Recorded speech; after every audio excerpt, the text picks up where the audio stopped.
Good afternoon and welcome to the latest London Rising panel discussion, Net Zero 2030, a roadmap to a green recovery in association with Cadogan. My name is Jonathan Prynne. I'm the consumer business editor of the Evening Standard. And today we're going to talk about how London can build back more sustainably post-pandemic.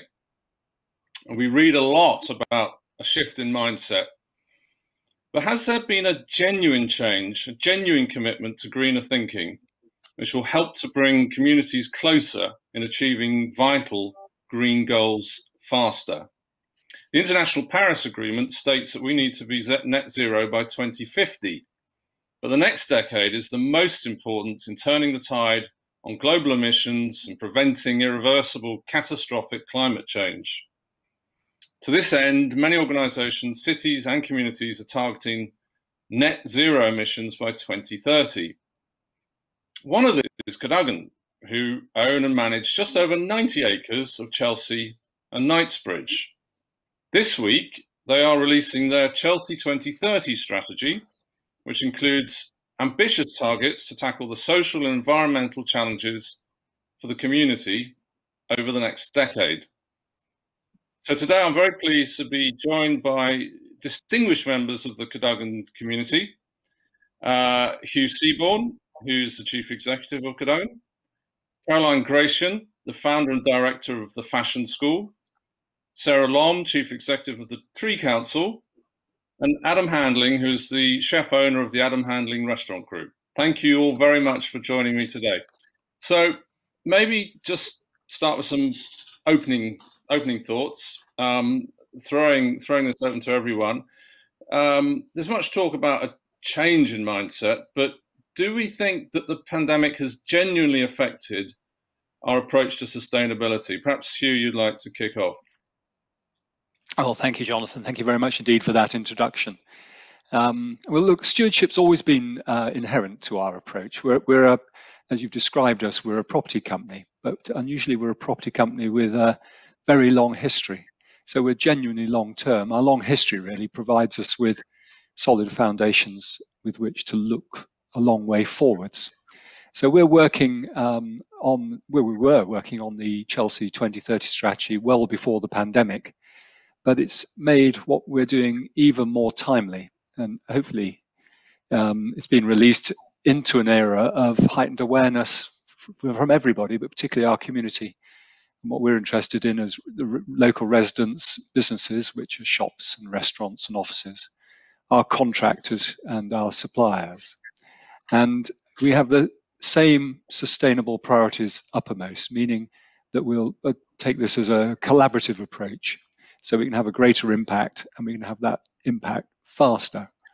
And we've recently surveyed our office occupiers, and 70% felt that sustainability was either important or very important, which is really quite a big change. And I think there's never been a time when we've all appreciated our environment more, the greenery of parks and gardens and lower emissions of quieter roads and birdsong as well in my case. And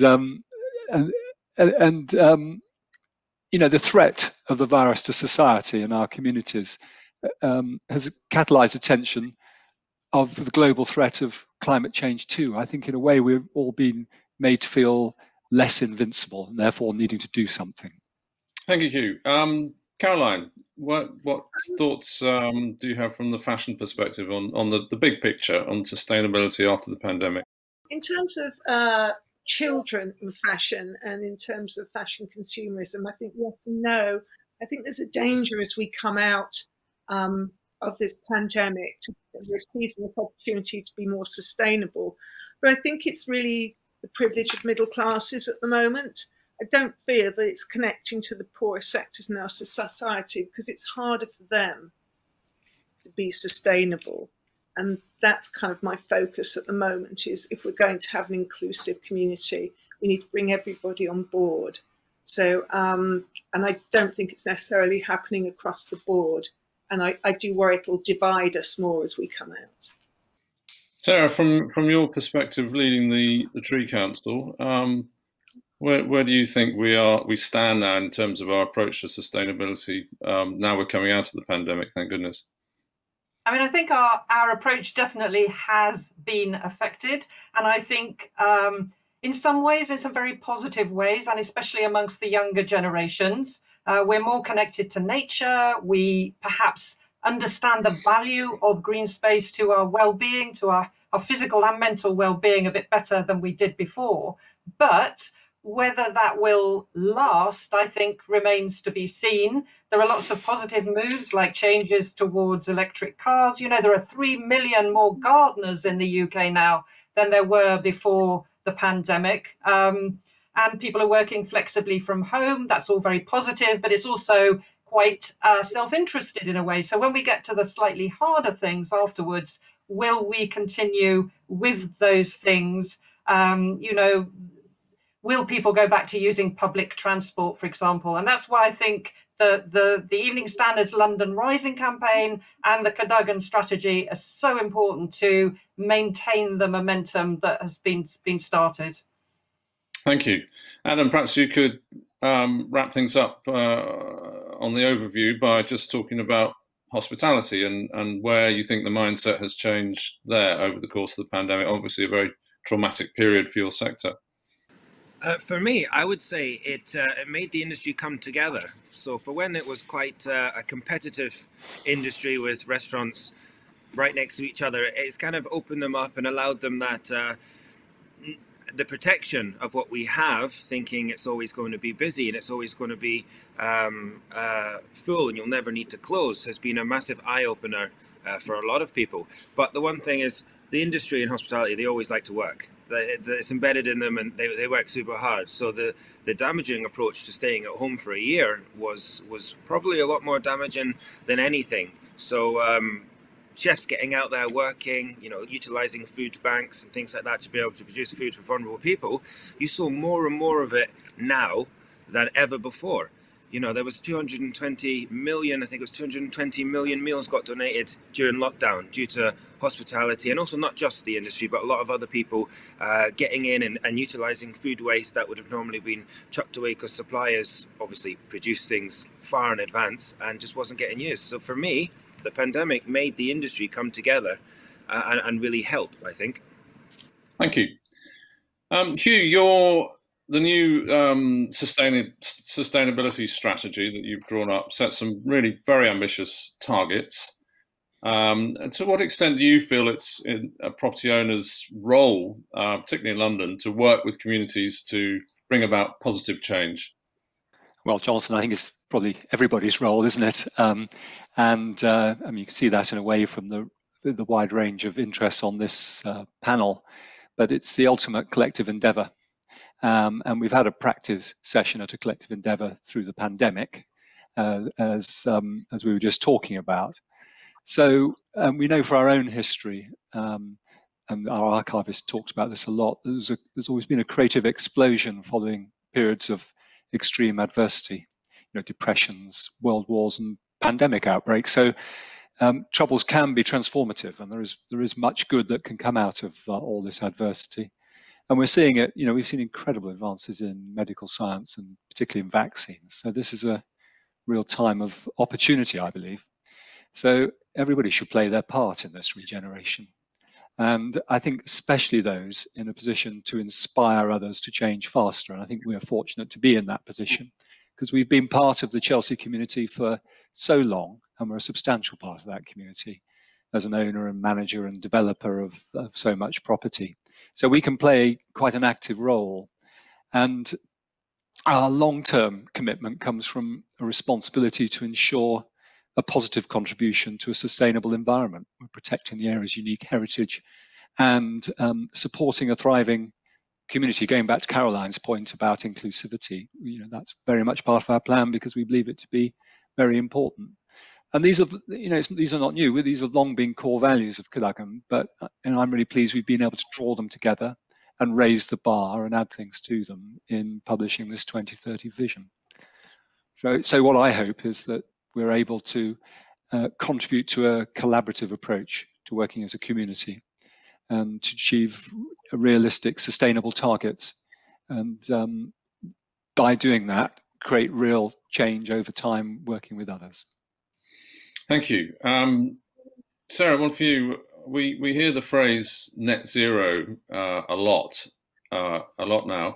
What does it actually mean to you, and what role do trees play in reaching that target? Literally, net zero means that we don't produce any carbon dioxide, but at a practical level, that's not possible at the moment. So that means changing our behavior so that we have fewer emissions, but it also means finding ways to offset the carbon dioxide. And one of those methods of doing that is by planting trees. There are machines that have been prototypes around the world where they've sort of created artificial trees, if you like, that will suck the CO2 out, but that costs about £400 per tonne to be able to do that. Whereas if you plant a tree, it's a great way to help the planet at the same time as bringing all sorts of other incredible benefits alongside it. And the longer that a tree lives, the more it goes on doing all these things, whether that be the CO2 or whether it be the wildlife, creating these fantastic habitats, whether it be shade, cooling our city by up to 7 degrees, helping with storm flooding. There's all sorts of things that we all know about, but there's other lesser known things like planting trees actually helps reduce crime. We know that in hospitals where patients have a view out of the window where they can see greenery, that they need less pain alleviation and they come out a few days earlier. Trees are absolutely incredible things, and within that I include hedgerows as well, and hopefully we might come on to that a little bit later on. So planting trees, fantastic, but also looking after the ones we have is incredibly important. People forget that.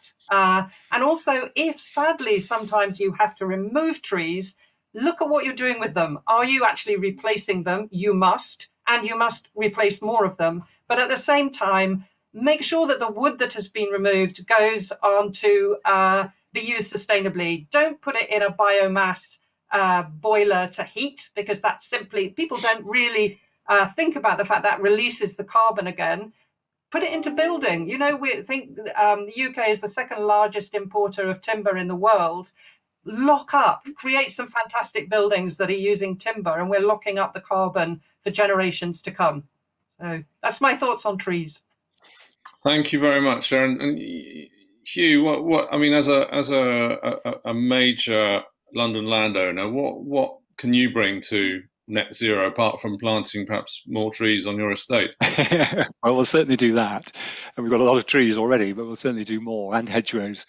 But I mean, I think from our point of view, it's a relatively new phrase, net zero, and we could have approached this by simply offsetting straight from the outset, but we want to adopt a more progressive approach that's more cognizant of our impact. And so for us, net zero means reducing our emissions as much as we can and then offsetting the remainder.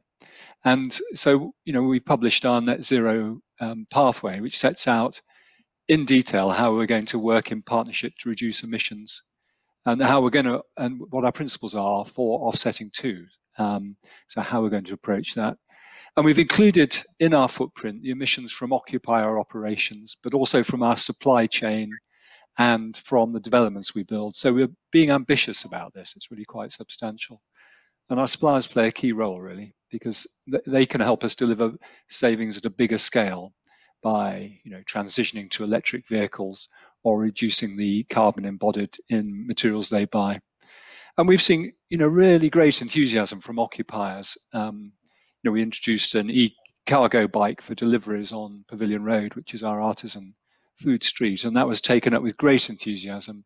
And then we're working at the moment with the Saturday market at the Duke of York's, and their traders are very keen to adopt a single-use plastic-free environment, and so we're making great headway with that. And another one for you, Hugh. I mean, as you mentioned, your estate, the land and the properties that you own are many of them are historic, going back hundreds of years. How can you retrofit technology onto buildings like that? Can you? in order to try and to help achieve that target, which, as you say, is only 9 years away? It's a very good question, because retrofitting historic buildings to be environmentally sustainable is significantly more challenging than designing from scratch. And so we've been working hard for some time on this, because we're fortunate to own quite a lot of period buildings. And one of our most useful exercises was something we trialed with the conversion of a mews house, which is really a 19th century stable house. So it's built to those standards. We converted it to passive house standards, which it really is a way of providing a home which provides thermal comfort from airflows without recycling those airflows. And it achieves it in simple ways, but it's quite exacting. It's from getting very efficient fittings, innovative materials, enhanced thermal insulation, and acute air tightness. And we saw there, and we've done this. We've seen it in operation. We've got occupiers who we stay in touch with, and we saw there a reduction in energy consumption of up to 85%, which is really quite considerable. And the residents absolutely love being in it. They're really engaged with it. So we've taken quite a lot of the lessons from that, particularly around airtightness and insulation, and we're using that in all our residential refurbishments and developments, particularly those on period buildings.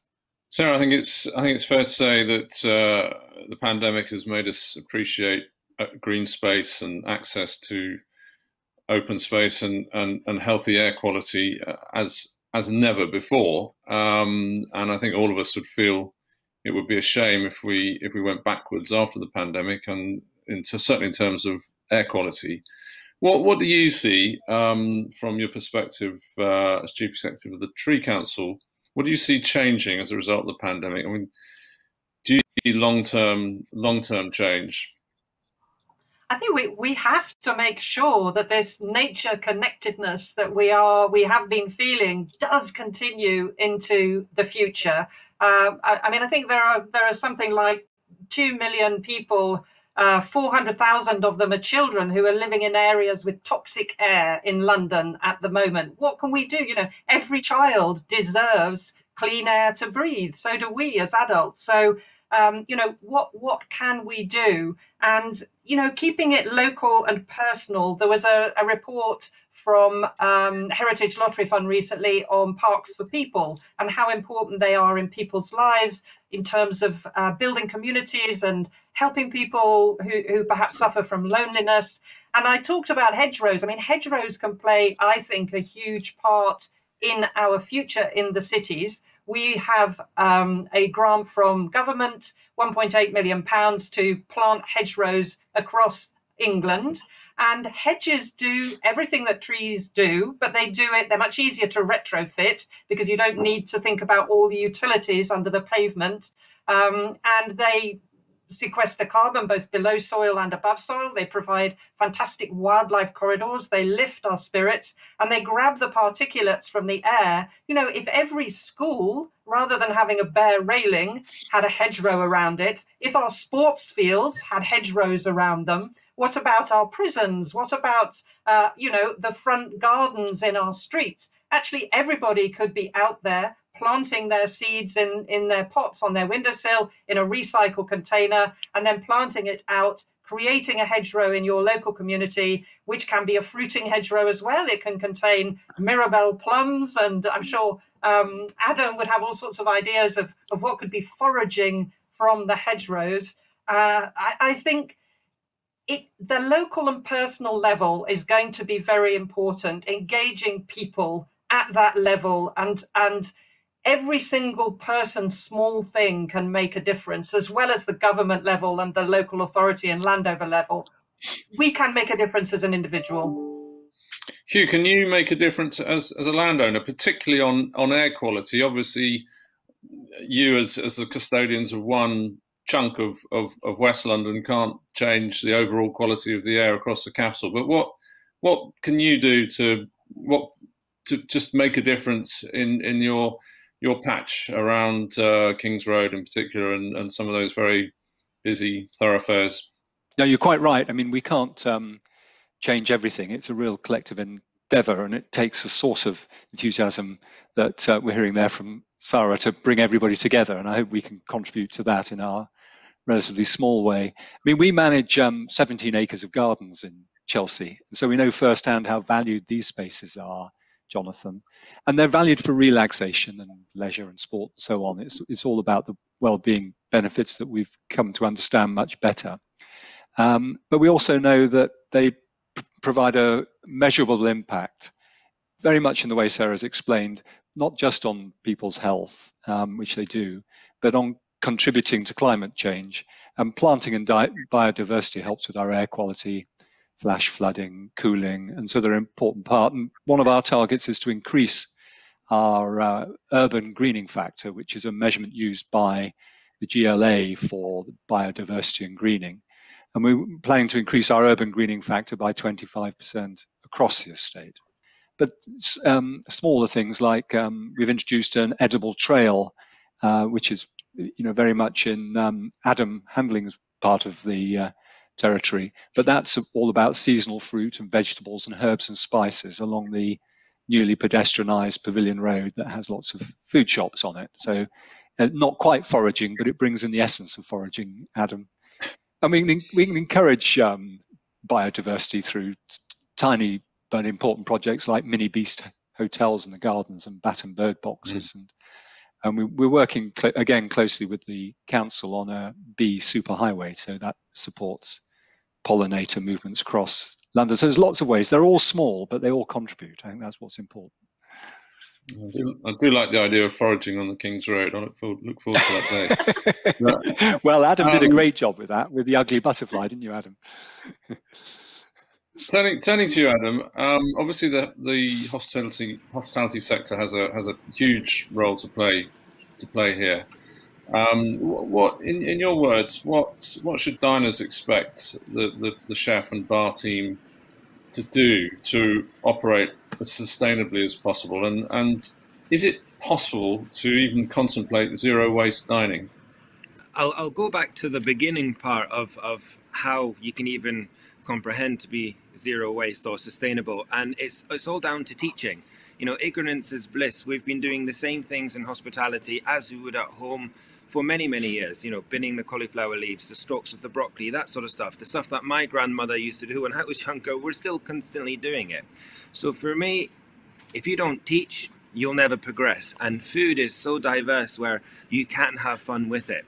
And like what Hugh was saying about the edible streets, there's even more trees kicking about in just outside the gardens, like fig leaves and things like that we've actually pinched a couple of leaves to make one thing in Belmont. But to become sustainable, you need to teach first and foremost, and then from that platform that you do to be able to create everything using your byproducts. You do that for respect, but also for financial reasons. The industry has been hit super hard in terms of still needing to pay some rents or still have lots of overheads whilst we've been closed. So fundamentally, to do your part, you need to keep your own business up and running. So why are you chucking things in the bin firstly? So to be able to do training based on that by using see-through bins, so that you can see what goes inside it and then go through it at the end of service to see we could be utilizing these in other ways, perhaps not on the menu now, but in terms of pickling, preserving, freezing, them sort of stuff, we can move forward. And then you've got the sourcing of ingredients.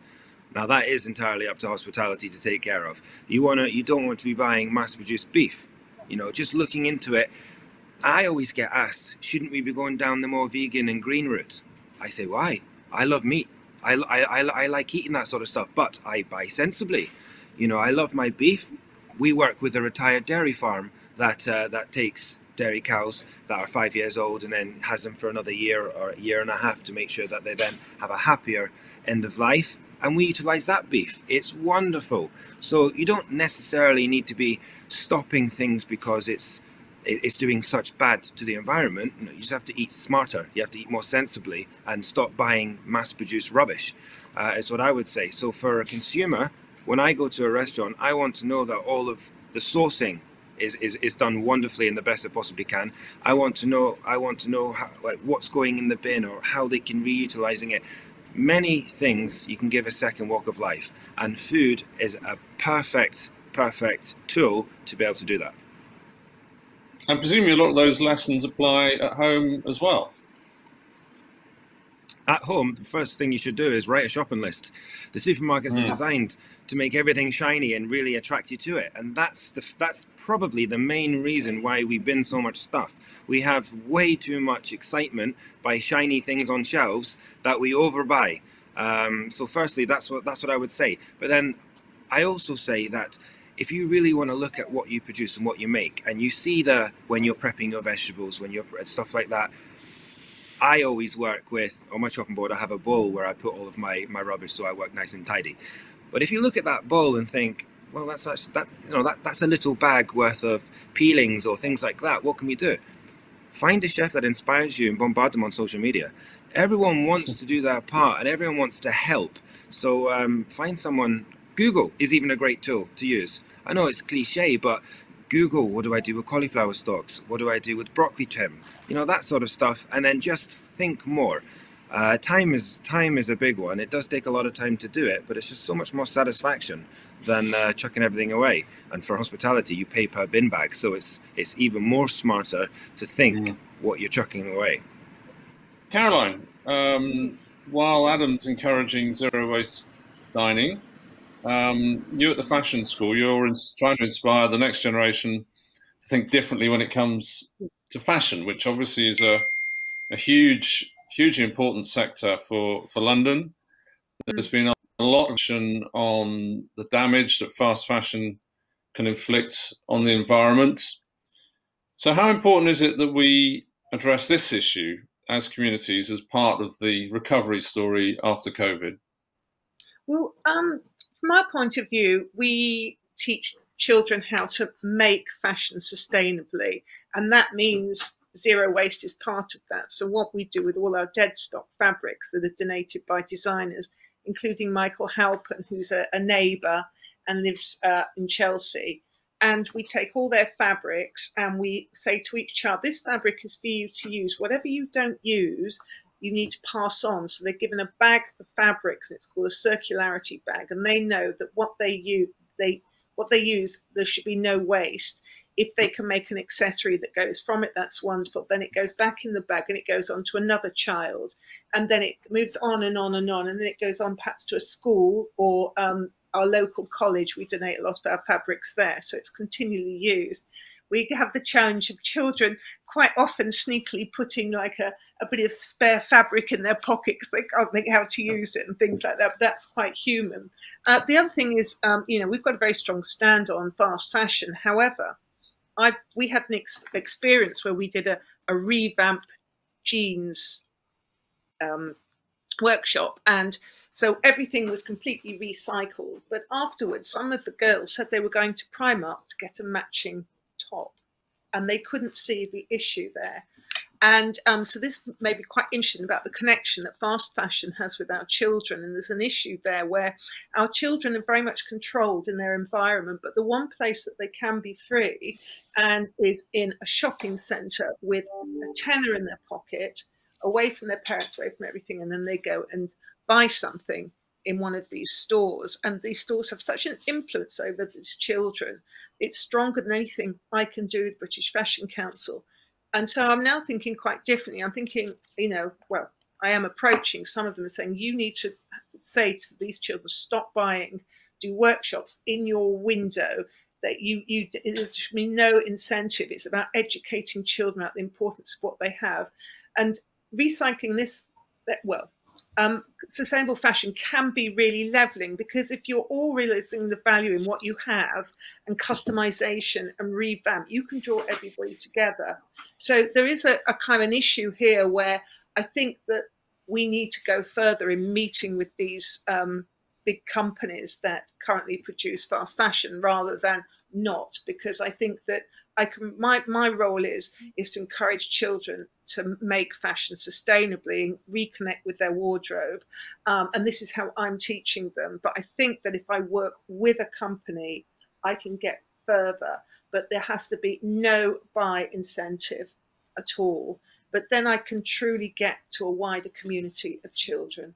because at the moment I'm very aware that even though we have a community interest company, that we are dealing with the more fortunate children, or children who are kind of part of a system or something.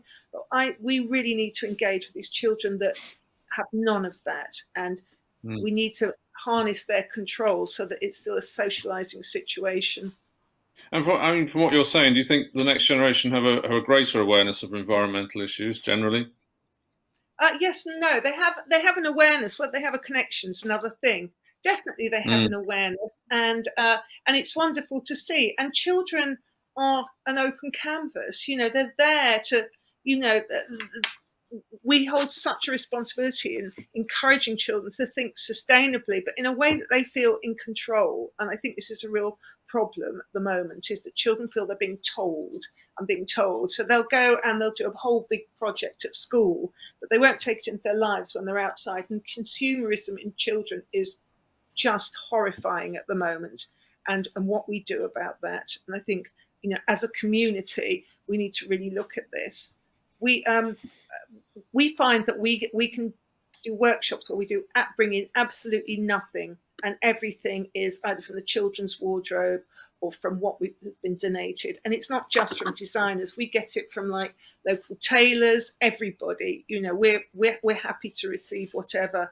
And the fashion community is really supportive in this. And they're also really supportive in discussions with me about a way to go forward to connect with poorer children in her society. And one for all of you, how can you all in your different fields support individuals in making more sustainable choices? Hugh, is that something as a landowner? I suppose you're not that maybe directly connected with people in their everyday sustainable choices, but what can you bring? I think we do have a role.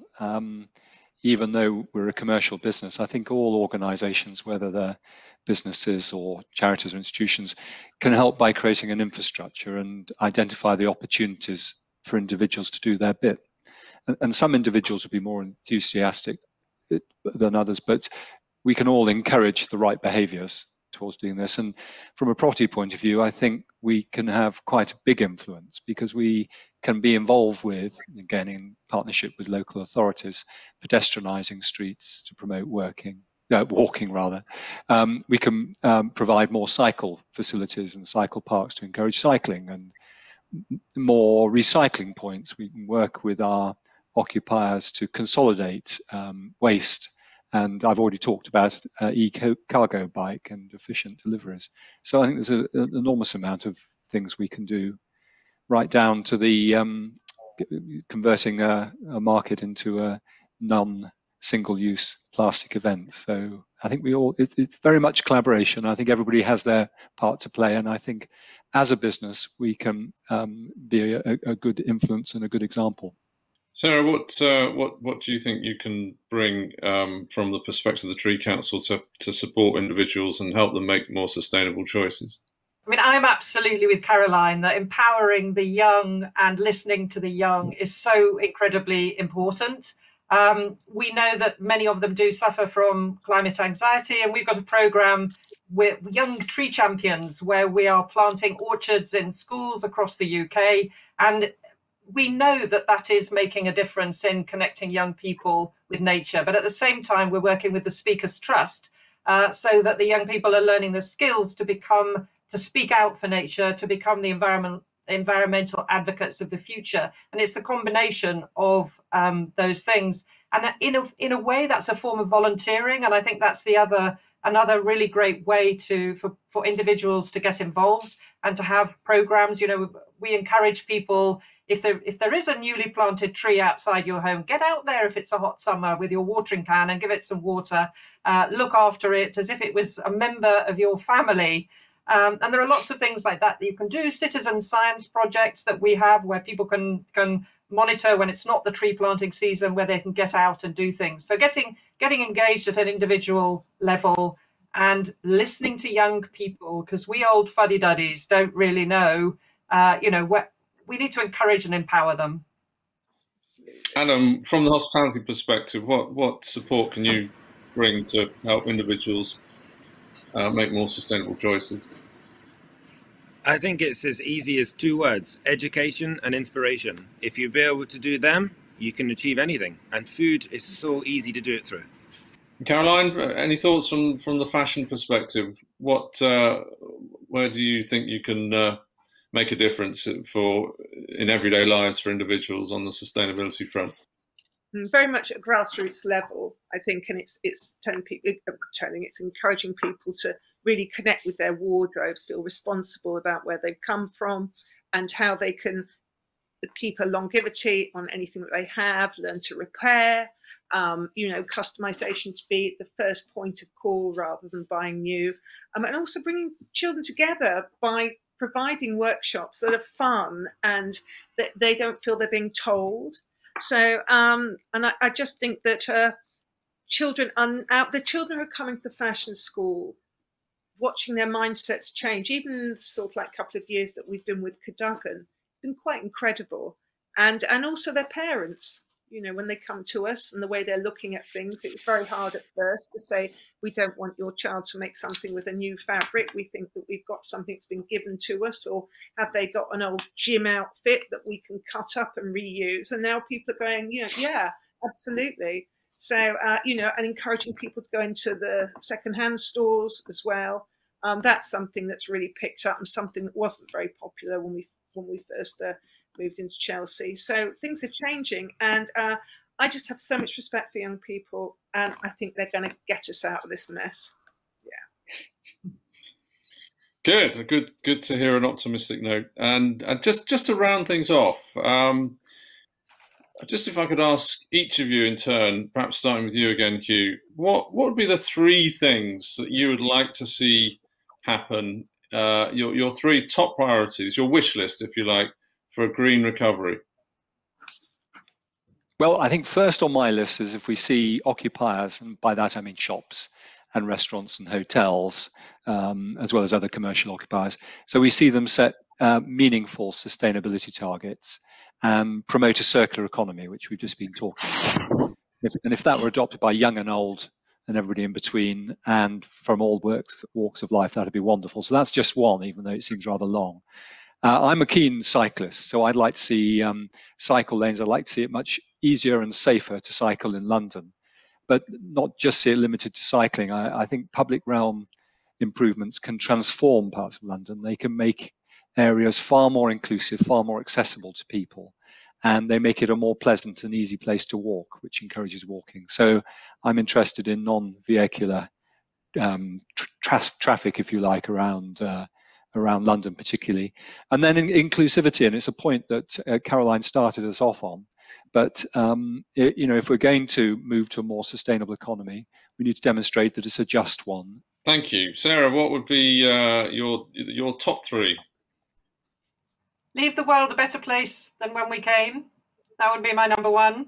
Number 2, put landscape at the front of everybody's thinking, for people and for nature. That means more trees, more hedgerows, more better managed, well-resourced parks and green spaces, because they are, so incredibly important for everybody. Plant and look after what we have. And then the third thing would be at every level to have everybody engaged. So for government departments to talk to each other, so that health and transport and education are all talking to the environment and each other and deciding how they fit together. And at local authority and landowner level, thinking about what's best for the community, what's best for the landscape. And then at a personal individual level, getting involved, volunteering, doing the small things, and getting young people involved. So those are my things. Adam, your 3 wishes. Mine, again, big on education. So put more courses involved with schools, and not even just that. Places where it might need a little bit more help in terms of creating things. The other one would be, one of my things that I want to do, which will sadly won't happen in my lifetime, is to ban mass farming. They don't produce happy animals. It's bad for the environment, and it's just getting rid of them will put the price of food up. But if the price of food goes up slightly, you won't waste enough. You won't waste a lot of it, that's for sure. And the second one is, after all this COVID stuff's happened, hug people, be there for people, because happier people make better choices. Great, loving that. More hugging in a greener world. And Caroline, if you want to wrap things up, what would be your three? Well, my first wish is that as we come out of lockdown, that we don't forget certain parts of our society as we go forward to a greener future. That end of over consumerism, really important. And then lastly, I think that all of fashion rethinks and really works together. And I'm talking from, your exclusive designers right down to fast fashion. We all have to work together and come together. We can't just say we hate fast fashion and then not engage with it and look at why people, are part of that movement. Great, all fantastic. Can I add an extra thing? Oh, you're going for a fourth, Sarah. Go on. Okay, I think that's cheating. But... My personal bugbear at the moment is I want to ban plastic lawns. Ban plastic. Hooray for that! Hurrah for that! You can have that one. That should be added to your list. Well, on that note, I think there's been some fantastic thoughts there and a lot of optimism as well. And hopefully we can all help contribute to a greener future for London and UK more generally with your assistance and ideas. So thank you very much, everyone, for a very, very interesting and instructive discussion. Lovely to meet everybody. Yeah, it's lovely to see you all. Thank you, Jonathan, for sharing it.